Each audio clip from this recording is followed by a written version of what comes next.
we've seen your team star-studded. So too the Brumbies. Larkham.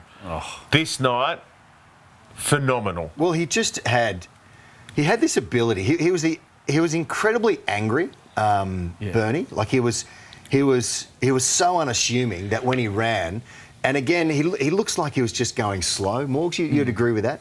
He played a game a couple of years earlier when he went fend left, fend right, fend me at the end there, and he just ghosted through. Remember, they used to always talk about ghosting through.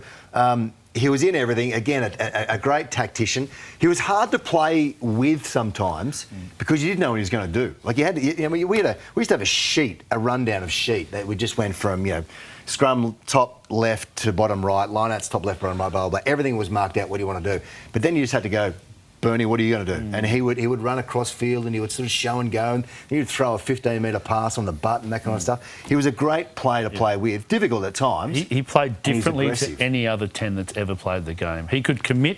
So everything we were taught from when we picked up a footy ball was to be square and run straight. Yeah. He didn't run straight a lot, but he could commit players because he was so good on an outside line, at the line, and he could throw a long pass accurately. So as a centre, if I'm playing 13 with Stephen Larkham, compared to any other 10 that I ever played with, I'd be 3 steps wider and 2 steps deeper to give him enough time. It's why the Mortlock-Larkham combination was just perfect at that time, because no one runs a harder inside line better than Sterling Mortlock, ever, and no one can hit that person at a pace like Larkham.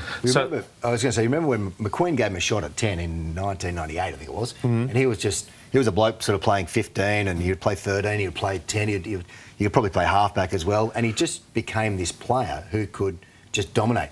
But he was angry as well. If you go back to '99 World Cup, ball goes on the ground, Herbie picks it up. I think Dick Harry Herbie gives it to Tunie. Tunie gets tackled in the corner, and then it's on. And the first bloke in there is Bernie Larkham. He's got the old collar grab, the old collar pushing up in the head, and he's that's it. And he's ready to go. Like and it's like, Bernie, like, settle. And he's like, but he's the most competitive bloke ever. If it's like walking to get on the bus first, he has to win. He has to win at everything. So the two most competitive men you've both ever known were the Wallabies 9-10 combo forever. Yeah,